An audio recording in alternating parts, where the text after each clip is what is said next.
teatro judío.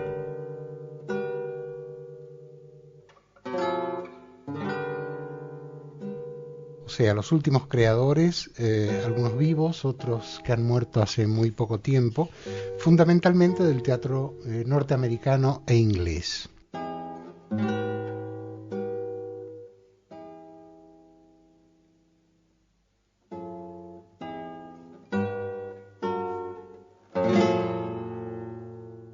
Hola oyentes de Radio Sefarad, una vez más con el teatro judío. Este es el último capítulo de esta serie que hemos dedicado al teatro judío, con el invitado más especial sobre este tema, que es Horacio Cohen, editor de Sefarad Editores y de la revista Raíces, que en su anuario del año judío 5768 titula al libro Arriba el telón: Artistas y creadores judíos en el teatro 1850-1950. Hola Horacio. Hola, ¿qué hay? ¿Cómo están ustedes? Y como es una ocasión especial en la que damos fin a este ciclo, también hemos contado con la colaboración también muy especial de Maya Gabriel. Es un placer estar en esta radio, muchas gracias por invitarme. No, en esta radio, no en esta mesa, en este esta momento. Mesa, desde luego que lo es.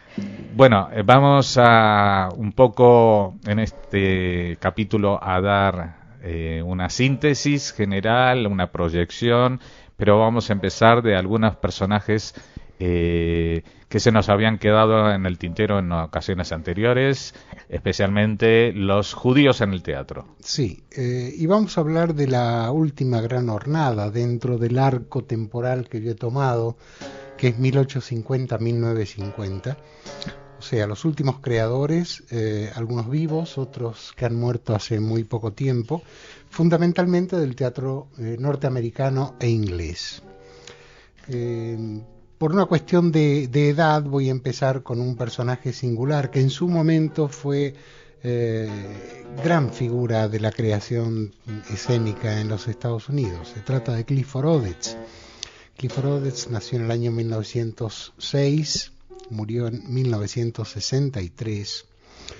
Fue dramaturgo, guionista de cine, pero sobre todas las cosas, y se le recuerda mucho por esto, un activista político. Nacido en el Bronx, de Nueva York, hijo de padres inmigrantes, fue uno de los fundadores del Group Theater, el teatro del grupo en Nueva York, que fue una de las instituciones más vivas, más activas, y podemos decir de alguna forma vivero de grandes e importantes creadores. Él, a través del Group Theater, se ocupó de trasladar el pensamiento y la técnica de Stanislavski al teatro norteamericano. Escribió una serie de dramas y comedias como Levántate y anda o Esperando a Lefty. No todos se estrenaron en el momento de ser escritas, algunas un poco más tarde, pero todas ellas grandes éxitos. Por causa del activismo también, ¿no? Tenía problemas para estrenar. Este hombre en 1953 fue investigado por el Comité de Actividades Antinorteamericanas de McCarthy. Fue convocado ante este comité. Él rechazó su afiliación comunista, aquella de lo que se lo acusaba, pero sin embargo colaboró con el comité dando una serie de nombres. ¿Él dio nombres? Él dio nombres. ¿Ah, Clifford Odets, tan activista, tan militante, ay, que me dejaste tan irreductible militante de la izquierda norteamericana, llevó a la ruina a un grupo importante de colegas suyos, compañeros de profesión en los años 50. Clifford Odets tenía una visión bastante ingenua del marxismo, aquella que se podía tener en los años 30. Por ejemplo, señalaba a menudo en su declaración a la Unión Soviética como ejemplo de un Estado socialista perfecto. El caso es que gracias a esta actitud colaboracionista, no compartió el destino de muchos de esos colegas que sí fueron puestos en listas negras y tuvieron que esperar décadas para volver a tener actuación pública en el teatro, en el cine, en la literatura de los Estados Unidos. Pero ya me imagino que por esa actitud también tuvo problemas para estrenar sus obras en su momento, y después de que pasó La Casa de Brujas también. Sí, los últimos estrenos de hecho son de los años 50. La vida de Clifford Odets es retratada por los hermanos Coen en la película Barton Fink del año 91. Es probable que ustedes lo recuerden. El personaje del guionista contratado por Hollywood que vaya está a ese hotel absolutamente en blanco en aquel hotel, incapaz de escribir una línea. Este es Clifford Odets retratado por los hermanos Coen de una manera absolutamente patética. Sí, bueno, la película es tremenda, desde luego. La película, además de ser excelente, es absolutamente tremenda. Sí. Pues otro personaje contemporáneo y posterior, gran personaje del teatro judío, fue por supuesto Arthur Miller, de quien tenemos que hablar.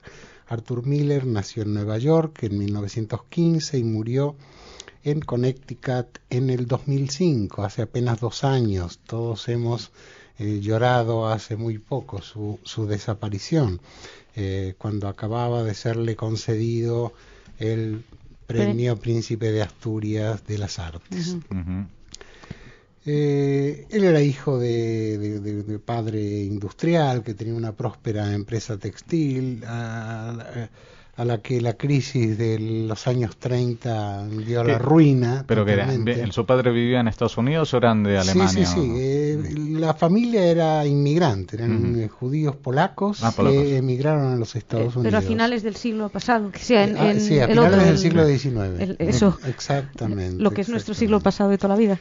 Sí, el apartamento familiar en que vivía con esos padres inmigrantes es el que podemos ver en Muerte de un viajante, por ejemplo, su obra del año 49. Lo representa muy bien, ese ambiente familiar de inmigrantes e hijos nacidos en Estados Unidos y el choque cultural que implica una mentalidad y otra. Tiene una autobiografía que es, creo que, darle vueltas al tiempo, o hilos al tiempo, una cosa así, y creo que si la biografía tiene 2.000 páginas y media, a los padres les dedica 2.000. O sea, es y todo el ambiente y todo el peso. Confieso que me costó un poco. Si nos fijamos atentamente en el ambiente que él recrea en sus obras, vamos a encontrar el ambiente de su familia. Están sus hermanos, están sus padres, está ese pasado que pesa sobre una losa, sobre la generación anterior, la dificultad por salir adelante en un medio hostil, difícil, aunque dinámico. Y también ese americano medio, ¿no? El americano medio burgués, que se desespera por dar un paso adelante en la escala social y sin embargo no deja de ver cómo su situación empeora de una vez a otra. Esto aparece en Recuerdo de 2 lunes, aparece en Panorama desde el puente, aparece en Vidas rebeldes, pero sobre todo en Muerte de un viajante, donde el personaje, un judío que seguramente es su padre, termina suicidándose para que la familia pueda salir adelante cobrando el seguro de vida. Miller también fue de alguna forma afectado por la casa de brujas de McCarthy. Sí, pues desde el otro punto de vista. Porque él había denunciado duramente la intervención de Estados Unidos en Corea en aquellos años. Luego, muchos años después, denunciaría la intervención de Estados Unidos en Vietnam también. Y le dio tiempo a denunciar la de Irak también. Sí, creo que sí.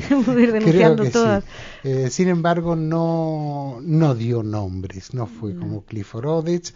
Le amenazó seriamente con ser incluido en la lista negra, que significaba quedarse sin trabajo, y él responde al clima de terror, este clima de casa de brujas, con Las brujas de Salem. Las brujas de Salem, bueno, por supuesto es el título con que conocemos la obra, que es del 53 justamente, en castellano. The Crucible es el título.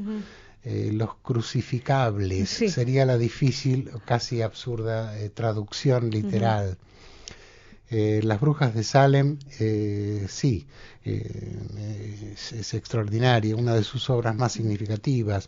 Él se sirve de un acontecimiento real del siglo XVII para atacar lo que estaba ocurriendo en esos momentos en Estados Unidos y de lo cual él mismo había sido víctima.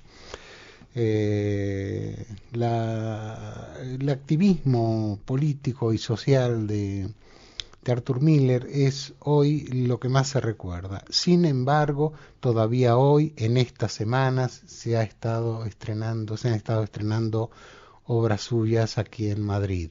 Hace 2 años fue El Precio, ahora fue Muerte de un viajante, de modo que las brujas también han hecho una y versión. Las brujas de Salem, que también acaba de bajar de cartel hace apenas un par de semanas o menos. De modo que la vigencia de su teatro sigue siendo total y absoluta. Vamos a seguir hablando de personajes notables del teatro, personajes judíos en el teatro norteamericano, porque ya no hacen tanto teatro judío como teatro norteamericano en el cual su condición judía, su memoria, su sensibilidad, su pasado y su presente están en sus obras, ¿no? Sí, pero ya hay como un cambio en el paradigma, ¿no? Porque, por ejemplo, lo que habíamos hablado en las obras del teatro en Yiddish y eso, que se retrataba un tipo de situaciones sociales, enfrentamientos generacionales, pero siempre con ese toque agridulce de la vida judía. Y yo creo que estas obras de a partir de los años 50 en Estados Unidos ya se empapan más del ser norteamericano, aunque retratado desde del punto de vista, por ejemplo, de la inmigración, o de la clase media, o lo que sea, ¿no? Sí, yo te diría que es el ser judeo norteamericano, que es una especie muy especial, muy singular, que lo vemos sobre todo en la literatura, ¿no es cierto? Hay una serie de escritores norteamericanos de esta época que reflejan muy bien, Below en especial, la condición judeo-norteamericana, donde se es norteamericano pleno, pero se es absolutamente consciente de la herencia recibida. Esto me da pie para presentar un personaje singular que ha dejado huella en el teatro y diría que en el cine norteamericano, que es Paddy Chayefsky. Paddy Chayefsky nació en el año 23 como Sidney Aaron Chayefsky. Fue un dramaturgo aclamado en su tiempo que pudo vivir toda la transición a la edad de oro de la televisión en vivo de los años 50 y fue recapturado por el cine. La obra por la cual más lo recuerda es Marty, Marty nació como una producción en vivo para televisión en el año 53, luego se convirtió en una notable película que arrasó con los Oscars en el año de su estreno. Él estrenó en Broadway además Middle of the Night en el año 56, nada menos que con Edward G. Robinson y Gina Rowlands, que eran sus protagonistas. Estrenó también El 10º hombre en el 59, que fue un enorme éxito de Broadway. Y terminó con un fracaso sonadísimo que se llamó La pasión de Joseph D., que era una especie de biografía de Stalin. Es recordada una anécdota de Chayefsky en ocasión de recibir de un acto de estos de entrega de los premios Oscar, cuando le entregan a la actriz Vanessa Redgrave un Oscar por la película Julia, y ella aprovecha la ocasión para pronunciarse contra el sionismo. Sí. Quien le responde en la siguiente entrega, en ese mismo acto, es Paddy Chayefsky, que le dice: la entrega de un premio de la Academia no es un momento crucial de la historia que requiere una proclamación. Con haber dicho muchas gracias era suficiente. Y aparte de la película Julia, lo dijimos en un capítulo anterior, está basada en una historia de una... Exactamente. Cuando hablábamos de Lillian Hellman, recordábamos que era la historia que había sufrido Lillian Hellman en carne propia. Una anécdota breve, Paddy Chayefsky, no con él obviamente, pero hace un año así estuve en Los Ángeles, tuve la suerte de ir al sindicato de guionistas en Los Ángeles, estábamos ahí haciendo, da igual, un taller, un trabajo, y en un momento dado veo que pasan unos guionistas que van corriendo y veo que uno lleva un libro de Paddy Chayefsky. Digo, mira, lee Paddy Chayefsky, me hizo ilusión. Luego veo otro tipo que va también con otro libro de Paddy Chayefsky. Digo, uy, ¿cómo está? Y al tercero, que veo que va con un libro de Paddy Chayefsky, entonces le pregunto al tutor, al profesor que teníamos, digo, perdón, ¿por qué todo el mundo aquí lee Paddy Chayefsky? Me mira y dice, porque es el padre de la televisión moderna, me dice. Y me quedé, mira, pues aquí lo tenemos. Pues sí. Bueno, en inglés, porque en español sabemos que es Oli Volodarsky. Que seguro que ha leído mucho Padichayevsky. Seguramente ha tenido que leerlo porque las primeras grandes producciones para televisión y el humor de las se hacían con sus guiones. Todo el humor de Padichayevsky, incluso la televisión de las sitcoms, todo eso, bueno, que luego evidentemente ha ido evolucionando, pero... Sí, pues yo recuerdo Marty, que lo vi en el cine, que es una tragicomedia, hoy diríamos que un poco sensiblera, pero muy de acuerdo a la sensibilidad de su tiempo. Tengo grabadas imágenes, era muy niño cuando la vi, y sin embargo tengo grabadas imágenes que jamás se me han podido olvidar por el tremendo impacto que me produjeron. En fin, pero vamos a saltar el charco, vamos a ir a Londres, en Gran Bretaña, para hablar de Peter Brook.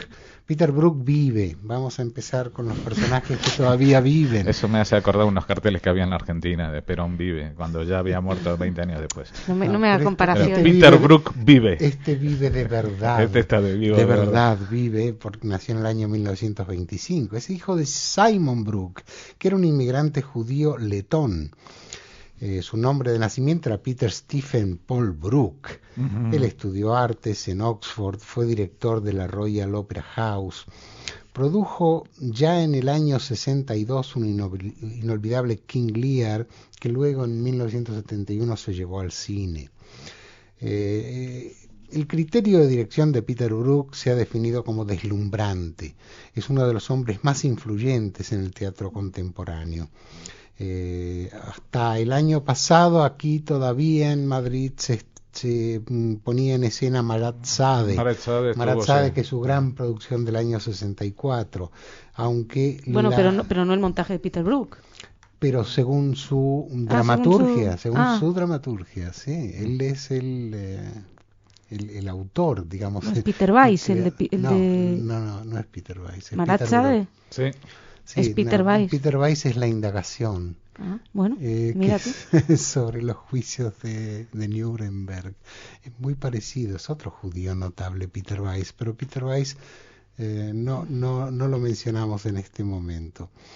Su puesta en escena del Mahabharata del año 87 también fue muy recordada, 8 o 10 horas de representación, sí, tipo por ejemplo. Bollywood en el teatro, en plan algo así. Mito hindú. Sí, pero en definitiva él cambió la forma del teatro clásico para siempre. El resultado de su trabajo en el teatro fue revolucionario. Él trajo a escena todas las teorías experimentales vigentes en su tiempo, desde Jerzy Grotowski a Bertolt Brecht, a Meyerhold, a Antonin Artaud, a Gurdjieff, etcétera.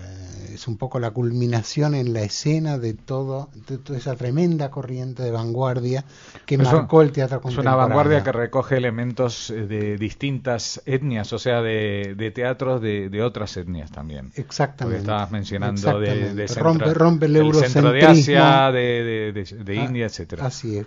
Muchos de estos autores también estaban fascinados por lo que ocurría con otras culturas. Él los trae a escena. Y para terminar este recorrido rápido, acabemos con Stephen Sondheim. No lo maten. Maestro de la escritura de musicales, que está absolutamente vivo. Vivo en el corazón de Mancha. Más os vale. Peter Brook también, pero esto Sí, Stephen Sondheim, descrito por el New York Times como el artista más grande y quizás más conocido del teatro musical norteamericano. Se ha cansado de ganar premios Grammy, premios Pulitzer. Él creció en el Upper West Side de Manhattan y pese a que también una parte de su vida estuvo en una granja en Pensilvania, nadie expresa la esencia de Manhattan, de Nueva York, excepto, con perdón, de Woody Allen, como lo hace Stephen Sondheim en el teatro musical. Él dice que jamás puso los pies en una sinagoga hasta los 19 años. Sí, yo también lo leí. Es curioso.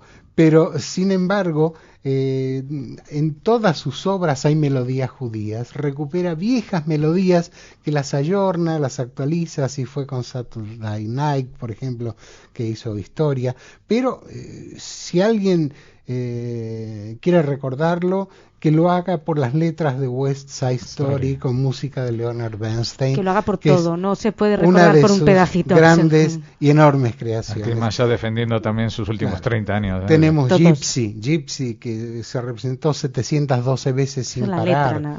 Sunday in the Park with George. Algo pasó, algo gracioso ocurrió camino al foro. Que aquí se llama Golfus de Roma. Sí. Golfus de Roma, que lo hemos visto seguramente en cine, pero tuvo casi 1000 representaciones continuadas antes de ser llevada a la pantalla. Pero en fin, él hizo la música y la letra de un conjunto extraordinario de obras musicales que hoy son la esencia del teatro musical norteamericano.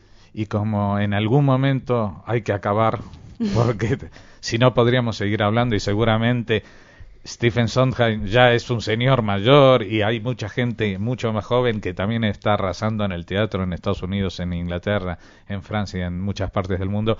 En algún momento teníamos que acabar y hemos decidido que si el libro acaba en 1950, pues nosotros acabaremos aquí esta serie del teatro judío, agradeciéndole mucho a Horacio Cohen todas estas charlas que ha tenido con nosotros y a Masha Gabriel que haya venido hoy con nosotros. Para mí ha sido un verdadero placer. Muchas gracias, Horacio. Gracias por vuestra paciencia.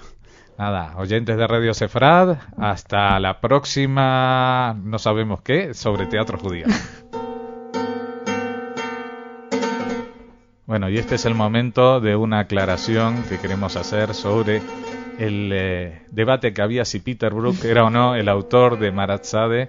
Hemos ido a la enciclopedia como debe ser y nos hemos llevado alguna sorpresa, especialmente Horacio y yo, que éramos los que sosteníamos que era el autor. Efectivamente, Masha tenía razón en cuanto a que Peter Weiss es el autor del Maratzade, es el autor y en las primeras representaciones teatrales aparecía con su nombre. Lo que pasa es que Peter Brook hizo su propia dramaturgia sobre la obra, la dirigió, o sea, el montaje más conocido y sobre todo la película que se hizo sobre este montaje, Maratzade, fue dirigida por Peter Brook. Y esto es lo que originó la confusión, por lo que gracias por la aclaración, Masha, es que y Peter nuestras y yo, disculpas. Peter y yo tenemos una relación especial, no solo con Sondheim la tengo. Ya lo saben, para cualquier duda de teatro consulten la Mashapedia. Hasta luego.